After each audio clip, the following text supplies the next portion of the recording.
Hello everyone, কেমন আছো সবাই? সেই দিন ছিল আমার একটা বান্ধবীর বিয়ে। ভিডিওটা আমি অনেক আগেই আপলোড করেছিলাম, কিছু কারণে ভিডিওটা আমার তুলে নিতে হয়েছে, তাই জন্য আমি আবার আপলোড করছি। বিয়ে বাড়িতে গিয়ে কি কি করলাম, কি কি খেলাম, সবকিছু ভিডিওতে আছে। ভিডিওটা লাস্ট পর্যন্ত দেখতে থাকো। বিয়ে বাড়িতে গিয়ে কিন্তু আমরা খুবই আনন্দ করেছি। আমি গায়ে হলুদে যেতে পারিনি, কারণ আমার কোলে ছোট্ট বাবু ছিল। বিয়ে বাড়িতে আমার অনেক ছোট্টবেলার বান্ধবীদের সাথে দেখা হয়েছিল, অনেক মজা করেছি বিয়ে বাড়ি। স্কুল লাইফের বান্ধবীরাও ছিল, কলেজ লাইফের বান্ধবীরাও ছিল।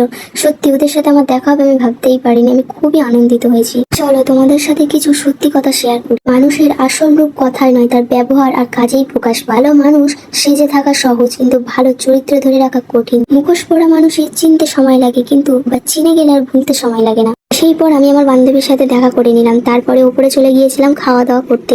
ওখানে গিয়ে আমার বান্ধবীদের সাথে দেখা, ওদের বলে একটু ভিডিও শুট করে দে। দেখো কত লোক এসেছে, এত গরম হচ্ছিল সেদিনকে, কি বলবো। সেই দিন গরমে অনেক কষ্ট হচ্ছিল, তাই আর কিছু খেতে পারিনি। আবার বরের গাড়ি ঢুকেছে 3টের সময়, কিভাবে খাবো বলো? আমি তো একদম খেতে পারিনি, কিন্তু মেনুতে অনেক কিছুই ছিল। আমি গরম একদম সহ্য করতে পারছিলাম না সেই দিনকে। এবার চলো মেনুতে কি কি আছে তোমাদের সাথে শেয়ার করি, তোমরা সবকিছুই দেখতে পারবে। আমার দুটো বান্ধবী, ওরা কিচ্ছু খেতে পারেনি, এত গরম ছিল সেই দিনকে। ওরা দুজনে আমার দুই পাশেই বসেছে। হিংসা এমন একটা জিনিস, মানুষের চোখ অন্ধ করে দেয়, তাই তারা অন্যের ভালো দেখতে পারে না।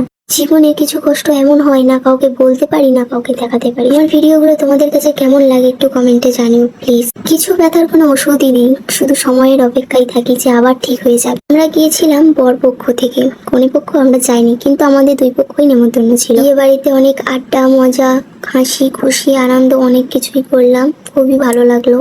মেয়েদের জীবনে বিয়ে শুধু সম্পর্ক নয়, অনেক বড় একটা পরিবর্তন। বাবার বাড়িতে শৈশব কাটিয়ে আরেকটা বাড়িতে গিয়ে ঘরের বউ হওয়া সত্যি খুবই বড় একটা বিষয়।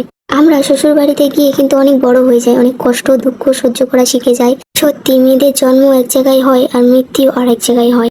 এখানে চলছিল বর আর কনের ফটোশুট, আর আমি আমার বান্ধবীকে বলি একটু আমার ভিডিওটাও করে দিই, আমি ব্লগেতে শেয়ার করব।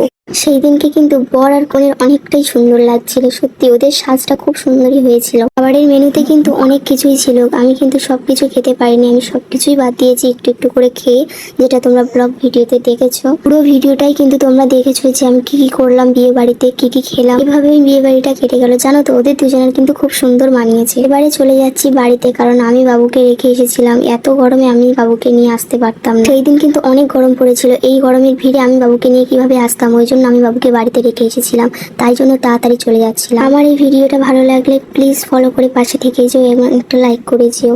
কমেন্ট করতে ভুলবে না কিন্তু।